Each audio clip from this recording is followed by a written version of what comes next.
Welcome to my channel.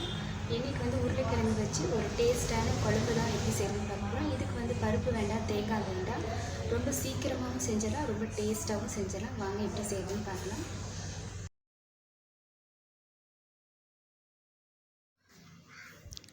ஒரு கடாயை சூடுபடுத்திட்டு 2 teaspoon சமையல் எண்ணெய் சேர்த்துக்கலாம். நான் கோல்டு வினர் எண்ணெய் சேர்த்துக்கிறேன். எண்ணெய் காஞ்சதுக்கப்புறமா 1/2 டீஸ்பூன் கடுகு, 1/2 டீஸ்பூன் சோம்பு, ஒரு 5-6 வெந்தயம் இதை சேர்த்துட்டு நல்லா பொரிய விட்டுறலாம்.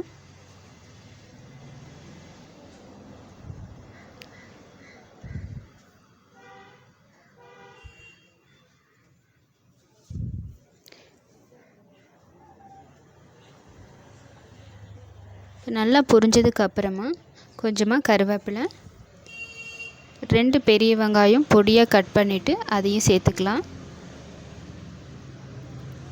வெங்காயம் நல்லா வதங்கி வரட்டும், அது வரைக்கும் நல்லா வதக்கி விட்டு எடுத்துடலாம்.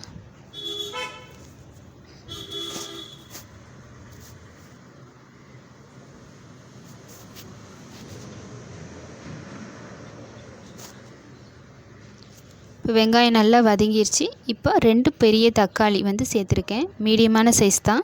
2 தக்காளி பொடியாக கட் பண்ணிவிட்டு சேர்த்துக்கலாம். இப்போ தக்காளி சீக்கிரமாக வதங்கிறதுக்காக நான் குழம்புக்கு தேவையான அளவு உப்பு இந்த டைமில் சேர்த்துக்கிறேன். நான் கல்லுப்பு சேர்த்துக்கிறேன்.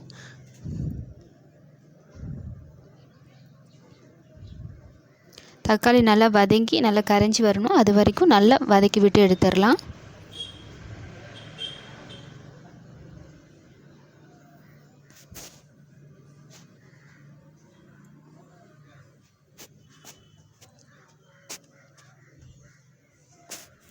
இப்போ தக்காளி நல்லா வதங்கிருச்சு. நான் ஒரு 1/4 கிலோ உருளைக்கிழங்கு எடுத்திருக்கேன். அது நல்லா கழுகிட்டு இந்த மாதிரி தேவையான சைஸில் கட் பண்ணி எடுத்துட்டு இப்போ சேர்த்துடலாம். சேர்த்துட்டு இப்போ மசாலா சேர்க்க போகிறோம். ஒரு 1/2 டீஸ்பூன் குழம்பு மிளகாய்த்தூள், 1/4 டீஸ்பூன் மஞ்சத்தூள், 1/2 டீஸ்பூன் காஷ்மீர் மிளகாய்த்தூள், 1/4 டீஸ்பூன் கரம் மசாலா, பெருங்காய்த்தூள் 1/4 டீஸ்பூன்.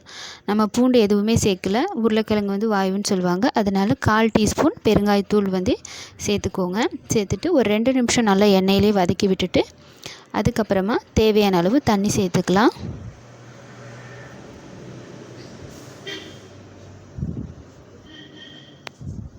தண்ணி நல்ல தண்ணி சேர்த்துக்கோங்க. நம்ம ஒரு 15 நிமிஷம் நல்லா கொதிக்க வைக்கணும். அப்போ குழம்பு கொஞ்சம் திக்காயிடும்.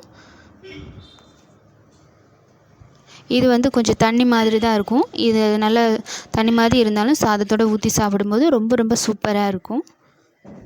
இப்போ ஒரு 15 நிமிஷம் நல்லா கொதிக்க விட்டுறலாம். அப்போ உருளைக்கிழங்கும் வெந்துடும், பச்சை வாசனை எல்லாமே போயிடும். இப்போ நல்லா 15 நிமிஷம் கொதிக்க வச்சாச்சு. இந்த டைமில் ஸ்டவ் ஆஃப் பண்ணிவிட்டு கொஞ்சமாக கொத்தமல்லி தலையும் சேர்த்துக்கலாம்.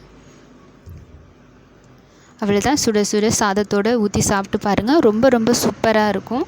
ஸோ நீங்களும் வீட்டில் ட்ரை பண்ணி பார்த்துட்டு எப்படி இருக்குது அப்படிங்கிறத கமெண்ட் பண்ணுங்கள். வீடியோ பிடிச்சிருந்தால் லைக் பண்ணுங்கள், ஷேர் பண்ணுங்கள், மறக்காமல் நம்ம சேனலை சப்ஸ்கிரைப் பண்ணுங்கள் ஃப்ரெண்ட்ஸ். தேங்க்யூ ஃபார் வாட்சிங்.